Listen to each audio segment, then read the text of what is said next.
Right. జకర్యా గ్రంథము 13వ అధ్యాయము 7వ వచనాన్ని మనం చదువుకుందాం. దయచేసి గట్టిగా చదవాలి. జకర్యా గ్రంథము 13వ అధ్యాయము 7వ వచనం.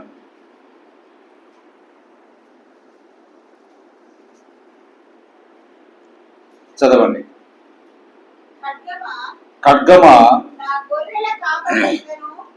నా గొర్రెల కాపరి మీదను నా సహకారి మీదను పడుము. ఇదే సైన్యములకు అధిపతియగు యెహోవా వాక్కు. గొర్రెలు చెదిరిపోవునట్లు కాపరిని హతము చేయుము. చాలమ్మా, చిన్న ప్రార్థన చేసుకుందాం. సర్వశక్తిమంతుడా, దయాళుడా, కనికర పూర్ణుడా, నీకు వందనాలు. నువ్వు సిలువలో చేసిన త్యాగమును ప్రభువా మేము ధ్యానిస్తా ఉన్నాం. అది మాకు జీవమునిచ్చింది, ముక్తి మార్గమును ప్రసాదించింది, మా పాపములన్నిటినీ తీసివేసింది. కాబట్టి ప్రభువా నీకు కలువరి సిలువను ప్రభువా మేము ఎల్లప్పుడూ తలంచచ్చు. నీ రాకడ పర్యంతరము నీ సిలువను గురించిన వార్త మేము చాటులాగున మాకు సహాయం చేయము. ఈ సమయమందు ప్రభువా చిన్న మందగా చేరి జీవము శక్తి గల నీ యొక్క మాటలు వినుటకు ప్రభువా ఇదిగో నా తండ్రి మేము కూడి ఉండగా ఒక పరిశుద్ధాత్మగా మీరు ఉన్నారు ప్రభువా.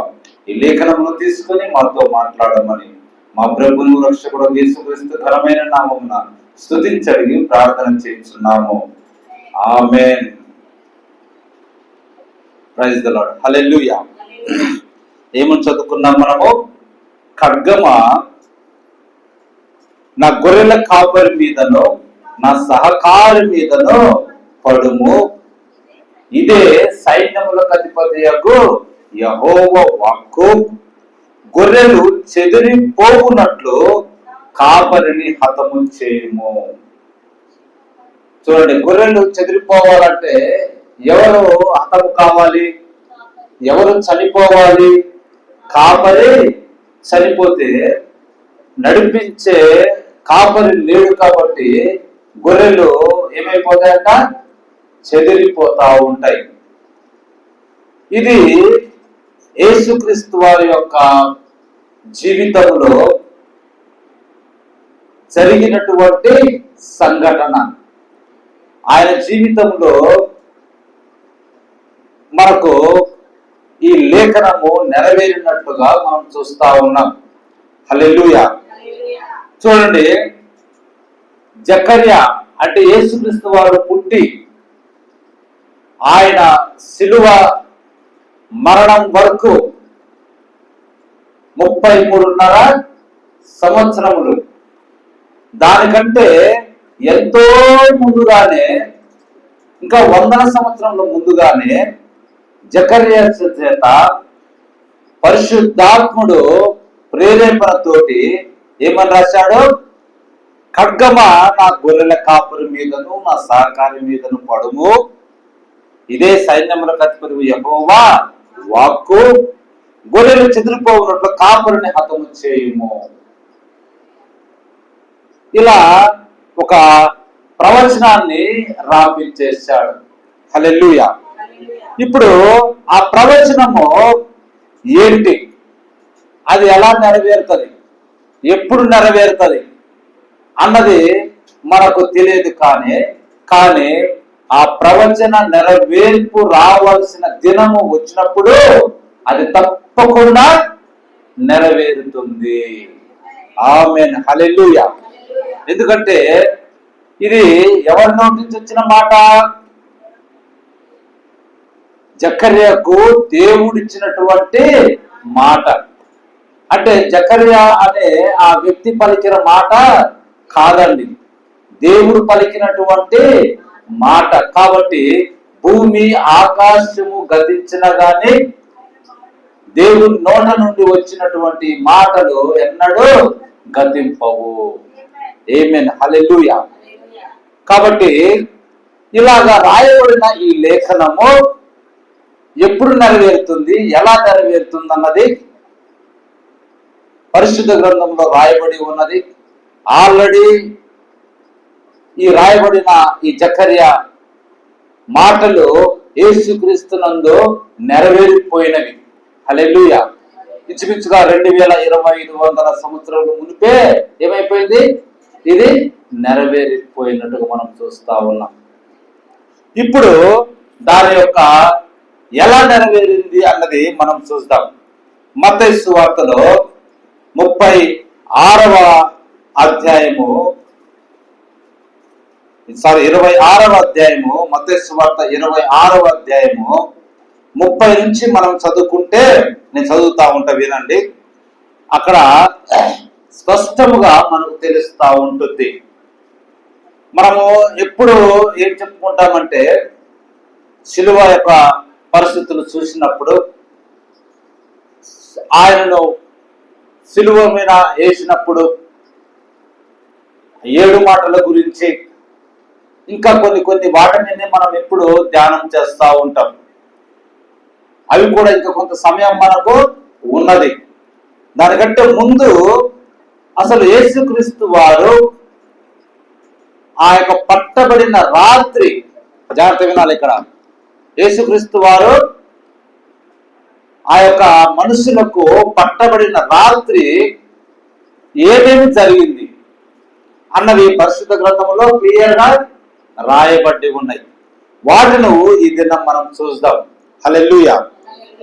ఇప్పుడు చూడండి, పస్కా పండుగ దినాలవి. యేసుక్రీస్తు వారు పట్టబడిన సమయము ఏంటిదట? పస్కా పండుగ సమయం. అది పండుగ జరుగుతున్నటువంటి సమయం. అది ఇంచుమించుగా 6 రోజులు జరిగేటువంటి పండుగ. ఆ పండుగలనే ఈయన యెరూషలేమునకు వెళ్ళినట్టుగా మనం చూస్తూ ఉంటాం. మనము మొన్న పోయిన ఆదివారం ప్రభురాత్రి భోజనాన్ని మనము పాటించున్నాం. కమ్యూనియన్ అనే సంస్కారాన్ని మనము పాటించాం. ఆ దినం మనం చెప్పుకున్నాం. హల్లెలూయా. ప్రభురాత్రి భోజనం అన్న ఆ యొక్క పస్కా పశువు యొక్క భోజనాన్ని యేసుక్రీస్తు వారు, ఆయన శిష్యులు ఆ యొక్క మేడగదిలో సిద్ధపరచబడినప్పుడు వీరు వెళ్ళి భోజనాన్ని కూర్చున్నారు, తిన్నారు. అక్కడ ఏమేమి చేయాలో అవన్నీ చేసిన తర్వాత అంతటా వారు కీర్తన పాడి ఒలీవల కొండకు వెళ్ళిరి. ప్రభురాత్రి భోజనం అంటే ఆ పస్కా బలి, ఆ యొక్క పస్కా పశువు యొక్క ఆహారము వారు భుజించారు, దాన్ని సిద్ధం చేశారు. ఆ కార్యక్రమం అంతా అయిపోయినాక ఎక్కడికి వెళ్ళారు? కీర్తన పాడి ఒలీవల కొండకు వెళ్ళిరు. అప్పుడు యేసు ఒలీవ కొండకు వెళ్ళిన తర్వాత తన శిష్యులు ఇంకెంతమంది ఉన్నారు? 11 మంది ఉన్నారు. అప్పటికే యూదా ఇస్కరేతు భోజనంలో కూర్చున్నాడు. పస్కా పశువు యొక్క భోజనములో కూర్చున్నాడు. అయితే అతని లోపల ఎవరు దూరి ఉన్నారంట? అపవాదులైన సాతాను దూరి ఉన్నది. అప్పగించేవాడు అతనే, యూదా ఇస్కరియోతు. అప్పుడు ప్రభు ఏం చేశాడంటే, నన్ను అప్పగించేవాడు మీలో ఒకడు. ఏమన్నాడు? మీలో ఒకడు అంటే అందరూ ఎవడై ఉంటాడు అని అందరూ కూడా ఒకరినొకరు అనుకుంటా ఉన్నారు.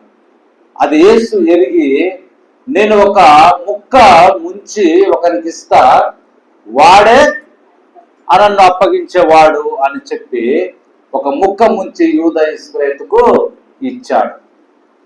అయితే అవేమి వారు గ్రహింపకున్నట్లు వారు గ్రహించలేకున్నారు. అప్పటికి ఆ సమయానికి వారు అనుకున్నారు, ఆ ముక్క పుచ్చుకొని వాడు బయటికి వెళ్ళిపోయాడు. మిగతా 11 మంది అనుకో ప్రభువు ఏమన్నా తెమ్మన్నాడేమో, అందుకు తేవడానికి వెళ్ళారేమో అని వీళ్ళు అనుకున్నారు. ఆడు వెళ్ళిపోయినాక వీరు కీర్తన పాడి ఒలీవ కొండ పక్కనే ఉంటుంది కాబట్టి ఒలీవ కొండకు వెళ్ళి ఆ కొండ మీద ఉండి అప్పుడు చెప్తా ఉన్నాడు, ఈ రాత్రి మీరందరూ నా విషయమై అభ్యంతరపడెదరు. నా విషయమై అభ్యంతరపడెదరు. ఏలయనగా గొర్రెల కాపరిని కొట్టుదును, మందలోని గొర్రెలు చెదిరిపోవునని రాయబడి ఉన్నది కదా. ఏమని చెప్తా ఉన్నాడు ప్రభు? లేఖనాన్ని ఎత్తి చూపుతా ఉన్నాడు. ఎప్పుడో ఆయన గురించి జకర్యా కొన్ని వందల సంవత్సరముల ముందే, ఇప్పుడు మనం చదువుకున్నట్టుగా జకర్యా 13వ అధ్యాయము 7వ వచనంలో చెప్పిన ఆ లేఖనాన్ని శిష్యుల ముందు ఉదహరిస్తా ఉన్నాడు. మీరు చదవలేదా? లేక మీరు జ్ఞాపకం చేసుకోండి. ఏంటిదంట? గొర్రెల కాపరిని కొట్టుదును, మందలోని గొర్రెలు చెదిరిపోనని రాయబడి ఉన్నది కదా. కాబట్టి ఆ లేఖనం ఇప్పుడు నెరవేరుతా ఉన్నది అని వారికి చెప్తా ఉన్నారు. అలా మీరు చెదిరిపోతారు. తర్వాత ఏమవుతుంది? కాపరి హతమైపోతాడు. ఆ తర్వాత నేను లేచి మీకంటే ముందుగా గలీలేకి వెళ్ళుతాను. ఏమని చెప్తా ఉన్నాడు ఆ నైట్ వాళ్లకు? కాపరి కొట్టబడతాడు, చంపివేయబడతాడు, మీరందరూ చెదిరిపోతారు. అయితే నేను 3వ దినాన మీకు చెప్పినట్టుగా లేచి మీకంటే ముందుగా నేను గలీలోకి వెళ్తా, అక్కడ నన్ను చూస్తారు. హల్లెలూయా. ఈ మాట చెప్తా ఉంటే కొండ మీద, ఒలీవ కొండ దగ్గర మీద కూర్చొని అప్పుడు పేతురు అంటుండు, నీ విషయమై అందరూ అభ్యంతరపడినను నేను ఎప్పుడు నువ్వు అభ్యంతరపడనని ఆయనతో చెప్పగా. పేతురు ఏమంటుండే, మిగతా 10 మంది అభ్యంతరపడి, నేను మాత్రం నీ గురించి అభ్యంతర పడనంటే యేసు పేతురును చూసి, ఈ రాత్రి కోడి కూయక మునిపే నీవు నన్ను ఎరుగనని ముమ్మారు చెప్పేదవని నీతో నిశ్చయముగా చెప్పుచున్నాను. మళ్ళీ ఇది ఒక ప్రవచనం ఇస్తా ఉన్నాడు. గలీలేకి నేను ముందుగా వెళ్తున్న ప్రవచనం చెప్తా ఉన్నాడు.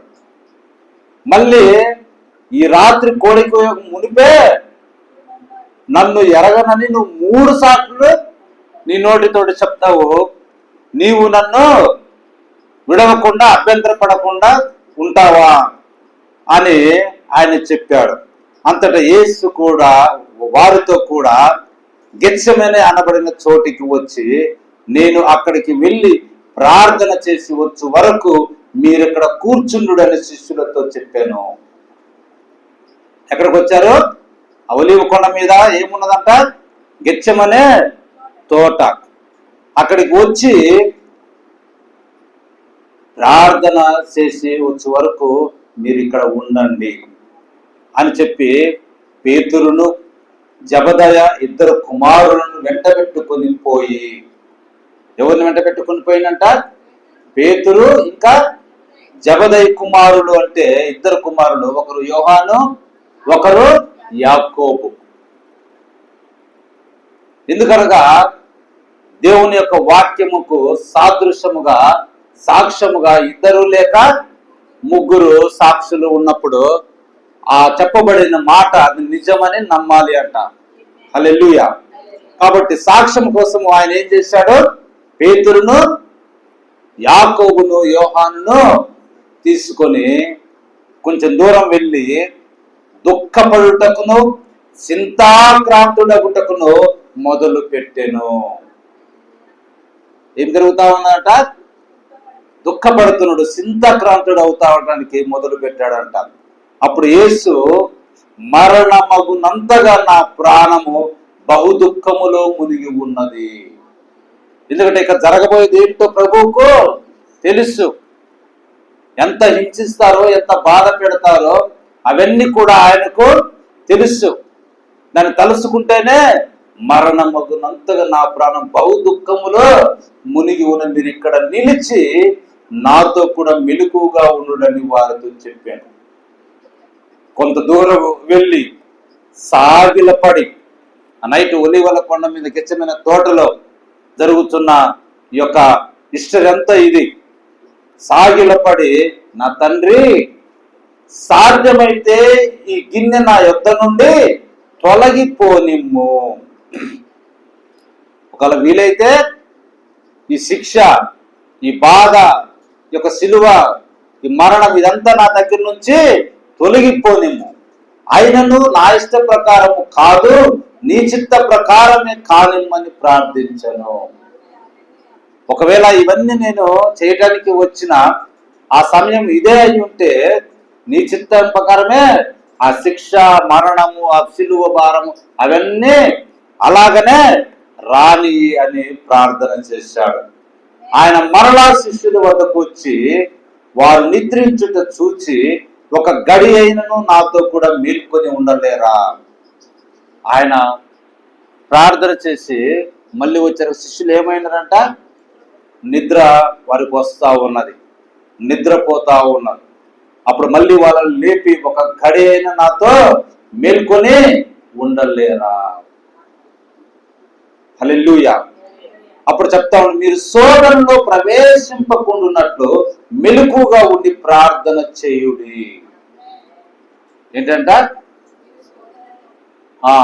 శోధనలో మనము ప్రవేశింపకుండా ఉండాలి అంటే మెలకువ కలిగి ప్రార్థన చేయాలి. ఆమేన్, హల్లెలూయా. అప్పుడు చెప్తా ఉన్నాడు, ఆత్మ సిద్ధమే కానీ శరీరము బలహీనము. నైటు పైగా వాళ్ళు భోజనము చేశారు. భోజనం చేసిన తర్వాత ఇంకెలా ఉంటుంది? నిద్ర వస్తుంటుంది. ఆయన అంటుండు ఒక గడియ, ఏమన్నాడు? ఒక్క గడియ. గడియ అంటే ఎంత? 3 గంటలు. గడియ అంటే ఎంత? 3 గంటలు. చూడండి, మెలకుగా ఉండలేరా అని చెప్తే వారు మెలకువ లేక ఉండలేకపోతా ఉన్నారు. అప్పుడు ఆయన చెప్తా ఉన్నారు,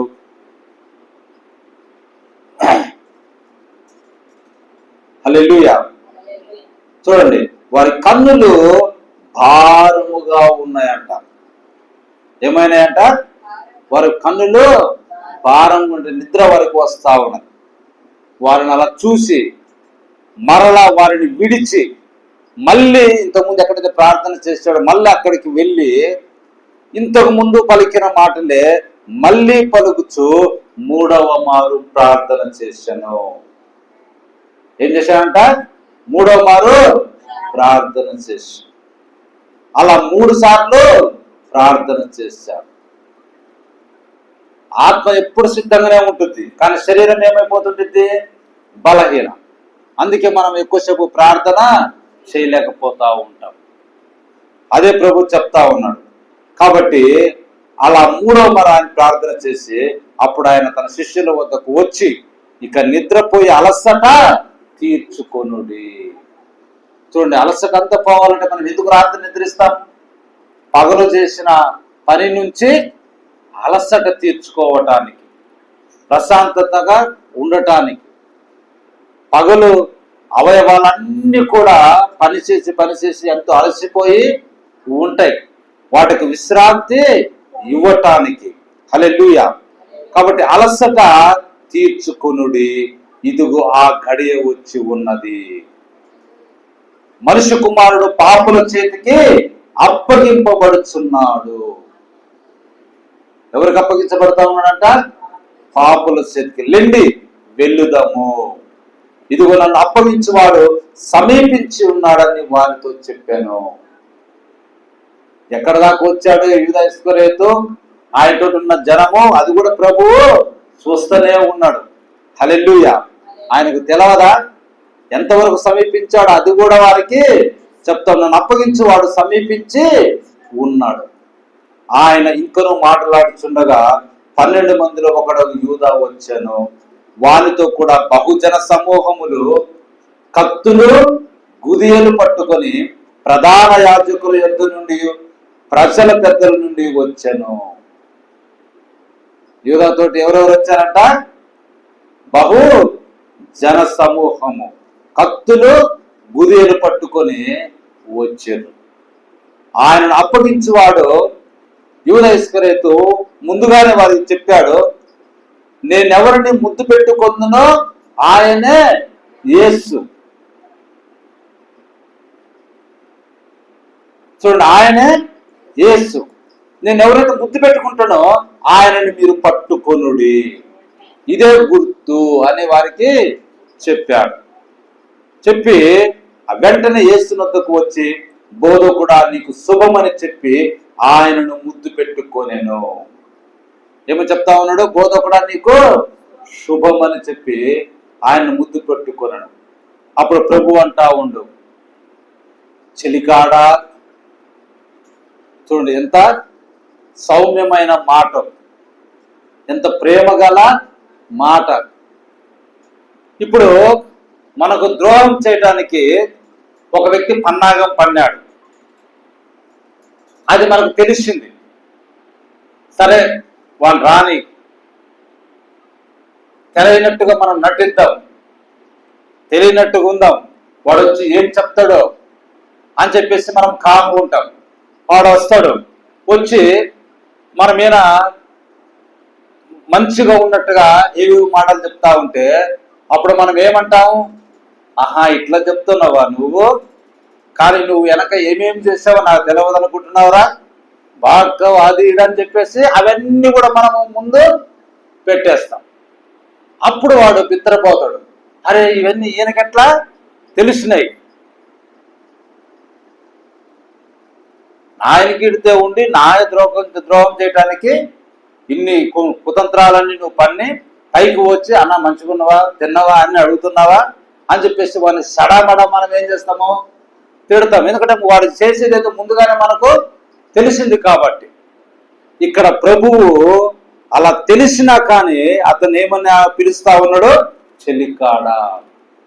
హల్లెలూయా. ఎందుకంటే వారు ఆయన తోటి కలిసి తిరిగిన వ్యక్తే. ఆ 12 మంది శిష్యులలో ఒక శిష్యుడుగా ఉన్న వ్యక్తే కాబట్టి వారు స్నేహము చేశాడు. ఆయన ప్రభుతోడు స్నేహం చేశాడు, కలిసి తిరిగారు, సువార్త బోధించారు. ఇంకా చెప్పాలంటే దెయ్యముల మీదనో అపవిత్రాత్మ మీదనో ఆయనకు అధికారం కూడా ఇచ్చారు యూదా ఇస్కరియోతుకు. వాళ్ళు వెళ్ళి సువార్తను బోధించి ఆ యొక్క యూదా పట్టణములలో ఆ దెయ్యాలు మాకు లోబడుతున్నాయని సంతోషంతో వచ్చి ప్రభువు కూడా చెప్తా ఉన్న గుంపులో ఈ యూదా ఇస్కరియోతు కూడా ఉన్నాడు. కాబట్టి ప్రభు చెప్తా ఉన్న చెల్లికాడ నీవు చేయవచ్చినది చేయుమని అతనితో చెప్పగా వారి దగ్గరికి వచ్చి ఆయన మీద పడి ఆయనను పట్టుకొనిది. ఎప్పుడైతే ముద్దు పెట్టుకున్నాడో యేసు ఎవరో వారికి తెలిసిపోయింది. ఎందుకంటే వారు ఏం చేస్తారు? తల చుట్టూ రుమాలు చుడతారు, లోపట ఆ యొక్క డ్రెస్ అంతా ఉంటుంది, పైన మళ్ళీ ఏముంటుంది? పై బట్ట అన్నది ఒకటి కప్పుకొని ఉంటారు.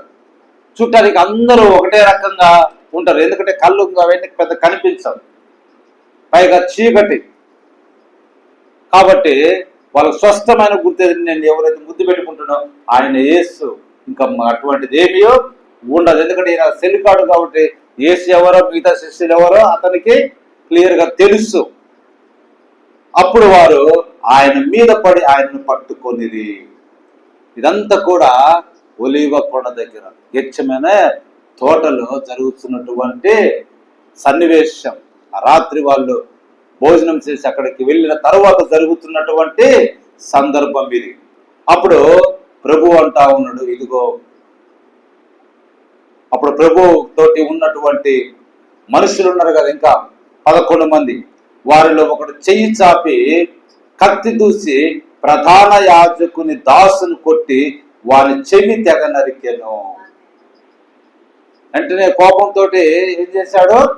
ఒక వ్యక్తి యొక్క ప్రధాన యాజకుని దాసుని చెవి తెగ నరికితే యేసు నీ కత్తిని వరలో పెట్టుము.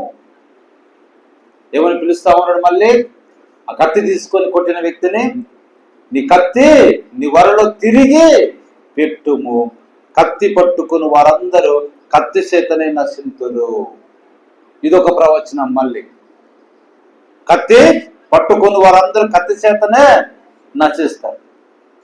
తుపాకీ పట్టుకున్న వాళ్ళందరూ తుపాకీతోనే నశిస్తూ ఉంటారు. మనం చూస్తూనే ఉన్నాం. వీడు కత్తి తీసుకొని ఎవరిని కొట్టినట్టునుకో మళ్ళీ వాళ్ళు ఏం చేస్తారు? ఎట్లయినా చంపాలని చెప్పేసి కోపం పెట్టుకొని ఏదో ఒక సందర్భం దొరికినప్పుడు మళ్ళీ కత్తులతో వాడిని పొడిచి చంపుతా ఉంటారు. యుద్ధం వచ్చిందనుకోండి, వీడి చేతులు తుపాకులు ఉంటే వాడి చేతులు తుపాకులు ఉంటుంది. వీడు ఆ తుపాకి ద్వారా వాళ్ళు చేస్తే వాళ్ళ తుపాకుల ద్వారా వీళ్ళు చేస్తారు. ఇది ఒక ప్రవచనం ఇస్తా ఉన్నాడు మళ్ళీ. హల్లెలూయా. అంతేకాదు, నీవు కత్తి తీసుకొని అతన్ని కొడతావా? ఇప్పుడు ఈ సమయమున వీళ్ళందరూ నన్ను పట్టుకోవడానికి వచ్చిర్రే, కత్తులు గుదేలు తీసుకొని, ఒకవేళ నేను నా తండ్రిని వేడుకుంటే ఆయన 12 సేనా వ్యూహముల కంటే ఎక్కువ మంది దూతలను ఇప్పుడే నాకు పంపలేడని నీవు అనుకొనుచున్నావా అని ఆ వ్యక్తికి చెప్తా ఉన్నాడు. హల్లెలూయా.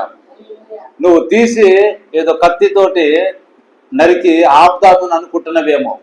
ఒకవేళ దీన్ని ఆపాలని ఈ సమయంలో నేను ఒకవేళ తండ్రిని వేడుకుంటే, అయ్యా నాకు సహాయం కావాలా, దూతలను పంపి, సైన్యాన్ని పంపి అని అంటే ఎంతమంది అంట? 12 సేనా వ్యూహముల కంటే ఎక్కువ మంది దూతలను.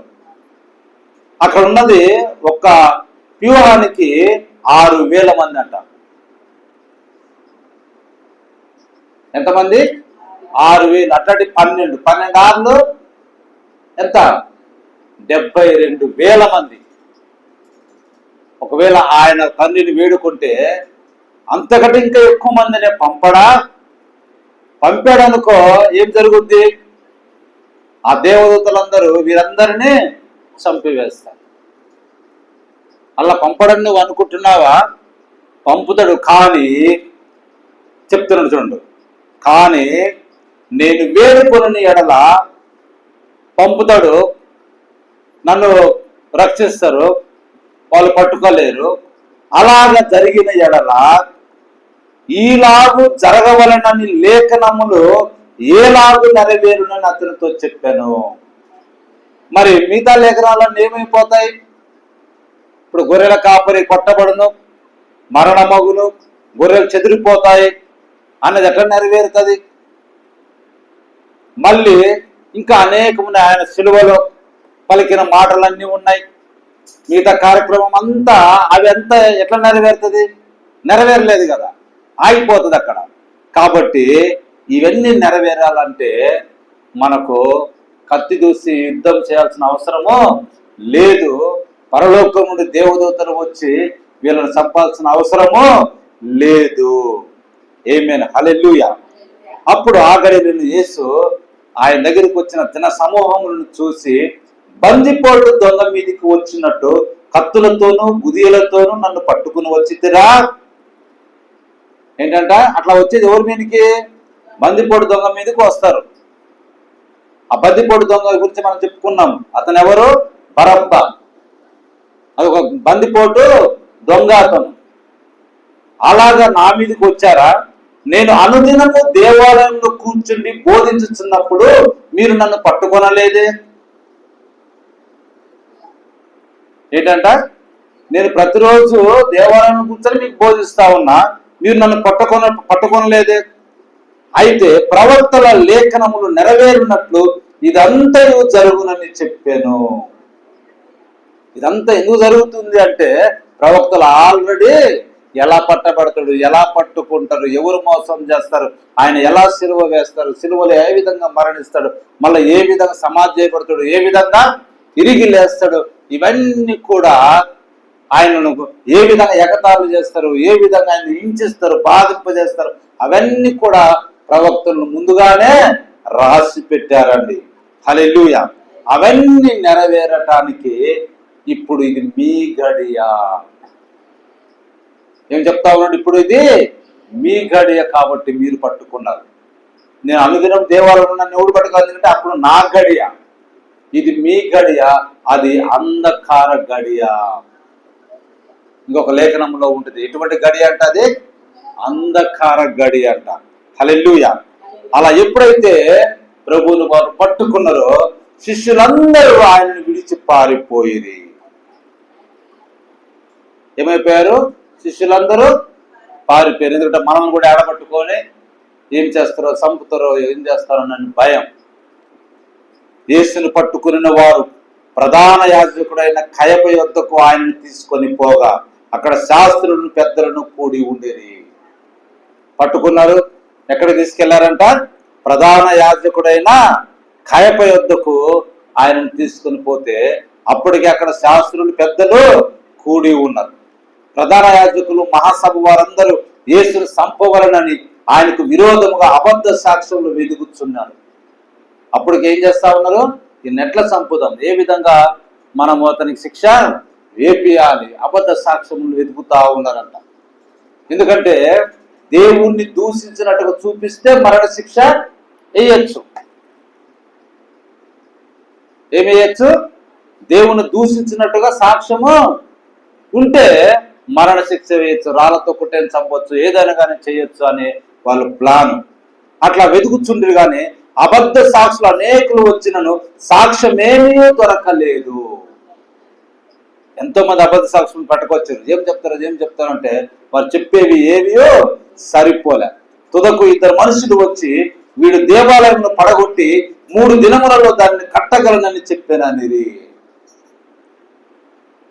లాస్ట్కు ఒక ఇద్దరు మనుషులు వచ్చి, ప్రభు చెప్పాడు అంతకుముందు కరెక్టే ఈ మాట, ఈ దేవాలయంను పడగొట్టుడి, దాన్ని నేను 3 దినములలో లేపుతానంటే ఆయన తన శరీరం అనే దేవాలయం గురించి ఆయన బోధిస్తే వీళ్ళు ఏమనుకున్నారు? యెరూషలేము దేవాలయాన్ని పడగొడితే 3 దినములలో కడతాడని చెప్పాడని వీళ్ళు అబద్ధ సాక్ష్యము చెప్తా ఉన్నారు. ప్రధాన యాజకుడు లేచి, నీ ఉత్తరమేమీ చెప్పవా? ప్రభుని అడుగుతా ఉన్నాడు, నీ ఉత్తరమేమీ చెప్పవా? వీరు నీ మీద పలుకుతున్న సాక్ష్యం ఏమని అడగగా యేసు ఊరకుండెను. నీ మీద ఇట్లా నేరం మోపుతా ఉన్నారు, సాక్ష్యం చెప్తూ నువ్వు ఇట్లా అన్నావని నువ్వేం చెప్పవా అంటే ప్రభు ఎలా ఉన్నాడంట? ఊరకున్నాడు. హల్లెలూయా. అందుకు ప్రధాన యాజకుడు ఆయనను చూచి, నీవు దేవుని కుమారుడవైన క్రీస్తు అయితే ఆ మాట మాతో చెప్పుమని జీవము గల దేవుని తోడని నీకు ఆనబెట్టుచున్నాను నేను. ఎంతకు ఈయన పలకటం లేదు, ఊరకున్నాడు, సాక్ష్యములు సరిపోవటం లేదు. మరి ఈయన క్రీస్తా కాదా, ఎట్లా అని చివరికి ఏం చెప్తానంటే, దేవుడి మీద ప్రమాణం చేసి చెప్పురా అని అంటే మనం ఏమంటాం? భయం అనేది మనకు ఉంటుంది. మీ అమ్మ మీద ప్రమాణం చేసి చెప్పురా, మీ అయ్య మీద ప్రమాణం చెప్తుంటే అమ్మ మా తల్లి ఒక గౌరవం అనేది ఉండి కొంచెం నిజం చెప్పడానికి ప్రయత్నము చేస్తాం. మానవుడికి ఉన్నటువంటి గుణం అటువంటిది. అదే విధంగా ఈయన కూడా ఏమవుతుందంటే, నువ్వు దేవుని కుమారుడు క్రీస్తు అయితే ఆ మాట మాతో చెప్పాలి కంపల్సరిగా, ఇది జీవం గల దేవుడి తోడని నీకు ఆనబెట్టుచున్నా. అలా అన్నారక అప్పుడు ప్రభు అంటుండు, యేసు నీవన్నట్టే. ఎంత లాజిక్ ఉందో చూడండి. ఇక్కడ ఏమంటా ఉన్నాడు? నీవన్నట్టే. ఎవరన్నట్టు? ప్రధాన యాజకుడు అన్నట్టే. ఏమన్నాడు ప్రధాన యాజకుడు? నీవు దేవుని కుమారుని క్రీస్తు అయితే ఆ మాట మాకు చెప్పు అంటే నీవన్నట్టే అని ప్రభు జవాబు ఇస్తా ఉన్నాడు. అంటే దాని అర్థం ఏంటిది? నేను దేవుని కుమారుడైన క్రీస్తునే. ఆమేన్, హల్లెలూయా. అది నువ్వు అన్నావు కదా, నీవన్నట్టే. దేవుని నామానికి మహిమ కలుగును గాక. హల్లెలూయా. అది చెప్పుచు మళ్ళీ ఏమన్నాడంటే, ఇది మొదలుకొని మనుష్య కుమారుడు సర్వశక్తిని కుడి పార్శ్వమున కూర్చుండుటయు ఆకాశ మేఘారూఢుడై వచ్చుటయు మీరు చూతురని చెప్పగా, మళ్ళా ఏమన్నాడు ఆయన? మనుష్య కుమారుడు సర్వశక్తిని కుడి పార్శ్వమున కూర్చుంటాడు, మళ్ళీ అక్కడ నుంచి ఆకాశం మేఘారూఢుడై వస్తాడు, ఇది మీరు చూస్తారు. మీరంటే యూదులు. హల్లెలూయా. దేవుని నామమునకు మహిమ కలుగును గాక. ఈ మాట చెప్పారక ఇంక నువ్వు మళ్ళీ ఇప్పుడు దేవునితో సమానం చేసుకుంటా ఉన్నావా అని ప్రధాన యాజకుడికి ఫుల్ కోపము వచ్చేసింది. కోపం వచ్చేసి తన వస్త్రం చింపుకొని వీడు దేవదూషణ చేశాను. ఏంటిదంట? దేవదూషణ. సర్వశక్తిని కుడిపార్శ్వం మీద నువ్వు కూర్చున్నావు, అంత గొప్పవాడుగా నువ్వు దేవునితో సమానంగా ఉంటావా? నువ్వు మానవుడిగా అయ్యుండి యోసేపు మరేకు నువ్వు పుట్టినవాడివి కాదని వారు అనుకుంటా ఉన్నారు.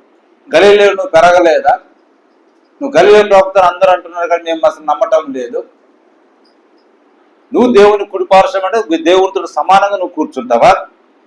మళ్ళీ అక్కడి నుంచి మేఘరుడే వస్తే మేము చూస్తామా? అంత గొప్పవాడుగా నువ్వు వీడు దేవదూషణ చేశాడు, ఇక మనకు సాక్షులతో పని ఏమి? ఇదిగో ఈ దూషణ మీరు విన్నారు మిగతా వారందరికీ అని ఆయన ప్రధాన యాజకుడు చెప్తా ఉన్నాడు. ప్రభు చెప్పింది నిజమే, హల్లెలూయా. ఎందుకంటే ఆయన ఆరోహణమయ్యి ఎక్కడికి వెళ్ళాడు? దేవుని కుడిపార్శ్వం మీద ఆసీనుడయ్యాడు. హల్లెలూయా. మీరు చూస్తారని చెప్పాడు. స్టెఫను అతను చనిపోతున్నప్పుడు ఆ గోతిలో ఉండి పైనుంచి రాళ్లతో కొట్టబడతా ఉంటే అప్పుడు స్టెఫను ఏం చూస్తా ఉన్నాడు? ఆకాశము తెరవబడుటయు యేసుక్రీస్తు దేవుని కుడిపార్శ్వమందు కూర్చునుడు నేను చూస్తా ఉన్నా.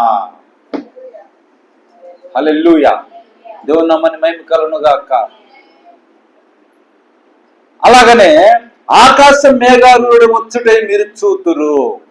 ఆయన మళ్ళీ యూదుల కొరకు అదే ఒలీవ కొండ మీదకి ఆయన మళ్ళీ తిరిగి రాబోతా ఉన్నాడు. అప్పుడు ఆయన యూదులందరూ, ఆ సమయానికి ఉన్నటువంటి యూదులందరూ చూస్తారు. ఇది ఒక ప్రవచనం. హల్లెలూయా. దేవుని నామమున మహిమ కలుగును గాక. ఈ మాట కూడా చెప్తా ఉన్నాడు. మళ్ళీ పేతురు కూడా ఈయనను పట్టుకొని పోయిర్రు. ఏం చేస్తారో చూద్దామని వెనక ఉండి మెల్లిగా ప్రధాన యాజకుని ఇంటి దగ్గరికి వచ్చి కూర్చున్నాడు. ఆడ గుర్తుపట్టి ఏం చెప్తా ఉన్నారు? అరే నువ్వు వేస్తూ ఉన్నవాడివి కాదా అని అంటే, అయ్యో అమ్మ తల్లిదండ్రులు నేనైతే కాదు అని ఒట్టు పెట్టుకుంటూ దూషించడానికి కూడా వెనుకాడకుండా అతను నేను ఎరగనంటే ఎరుగను అని ముమ్మారు చెప్తా ఉన్నాడు. అప్పుడు ముమ్మారు ఎప్పుడైతే అబద్ధం ఆడాడు ఆ తర్వాతనే కోడి కూర్చున్నట్టు తెల్లవార్చాము అవుతా ఉన్నది. ఆ రాత్రి కాలంలోనే ఇదిగో ఇప్పుడు మనం చెప్పుకున్న ఈ హిస్టరీ అంతా ఈ సంఘటన అంతా జరుగుతా ఉన్నది. హల్లెలూయా. అలా ఎప్పుడైతే చెప్పాడో వీడు దేవదూషణ చేశాడు, ఇంకా సాక్షులతో మనకేమీ పని లేదు, మరణానికి పాత్రుడని వారు ఇష్టం వచ్చినట్టుగా అనుకున్నారు. అప్పుడు వారు ఆయన ముఖం మీద ఉమ్మి వేసి, ఎప్పుడైతే వీడు దేవదూషణ చేసినాడని కోపం వచ్చి ఏం చేశారు? ముఖం మీద ఉమ్మి వేసి ఆయనను గుద్దిరి. ఇంత దేవదూషణ చేస్తావా? నువ్వు దేవుని కుడిపార్శ్వం మీద కూర్చుంటావా? సర్వశక్తిని కుడిపార్శ్వంలో కూర్చుంటావా? నువ్వు అంతటి మనగాడివా అని వారు చూడు ఈ విధంగా ఆయన ముఖం మీద ఉమ్మి వేసి ఆయన్ను గుద్దిరి. కొందరు ఆయనను అరచేతులతో కొట్టి, క్రీస్తు నిన్ను కొట్టిన వాడెవడో ప్రవశింపుమనిరి. ఇంకా చూడండి ఏం చేస్తా ఉన్నారంట? ఆయన ముఖానికి ముసుగు వేసినట్టుగా కొట్టి, నిన్ను కొట్టింది ఎవరో చెప్పు. ఇంకా మనకు లూకాసు సువార్త, మార్కు సువార్త, యోహాను సువార్తలను చూస్తే ఇంకా చాలా స్పష్టమైన వివరణలు అన్నవి మనకు ఉన్నాయి. కాబట్టి ఆ రాత్రి సన్నివేశం అంతా కూడా ఇగో ఇన్ని లేఖనాలు నెరవేర్చడానికి మరియు ఇన్ని లేఖనాలు ప్రవచించటానికి మార్గం అక్కడ ఏర్పడి ఉన్నది. కాబట్టి మనం చదువుకున్నట్టుగా ఏం చదువుకున్నాం? ఖడ్గమ నా గొర్రెల కాపరి మీదను నా సహకారి మీదను పడుము, గొర్రెలు చెదిరిపోవునట్లు కాపరిని హతము చేయుము. కాబట్టి ఈ లేఖనము ఆ రాత్రి కాలములో స్పష్టంగా నెరవేరుతా ఉన్నది. హల్లెలూయా. దేవుని దాన్ని మహిమ కలుగును గాక. అంతేకాదు ఆయనను హింసించిన వారిని, ఆయన పట్టించిన వారిని కూడా చెలికాడా అని ప్రేమతోటే పిలిచాడు. కానీ ఆయన దూషిస్తూ ఏనాడు ఆయన నోటి నుండి మాట రాలేదండి. దేవుని నామమున మహిమ కలుగును గాక. ఆ యొక్క గెత్సేమనే తోటలో ఆ యొక్క ఏంటిది మనం చెప్పుకున్నాము, గెత్సేమనే తోట లేకపోతే ఒలీవల కొండ, ఆ రాత్రంతా కూడా ముమ్మారు ప్రభు ప్రార్థన చేసి తనకు రాబోయే బాధను, హింసను తండ్రి నీ చిత్తమే సిద్ధించును గాక, నీ చిత్తమే నెరవేరును గాకని మూడో మారు కూడా అదే మాటలు పలికి ఆయన ఆ యొక్క శిలువ త్యాగానికి సిద్ధపడినట్టుగా మనం అక్కడ చూస్తా ఉన్నాం. శరీరం బలహీనముగానే ఆత్మ సిద్ధమే. కాబట్టి ఆయన ఆత్మను సిద్ధము చేసుకొని శరీరాన్ని అప్పగించినట్టుగా మనం చూస్తా ఉన్నాం. దేవుని నామమున మహిమ కలుగును గాక. దేవుడు తన పరిశుద్ధ వాక్యం దీవించును గాక. తలలో ఉంచినట్లయితే మనం ప్రార్థన చేసుకుందాం.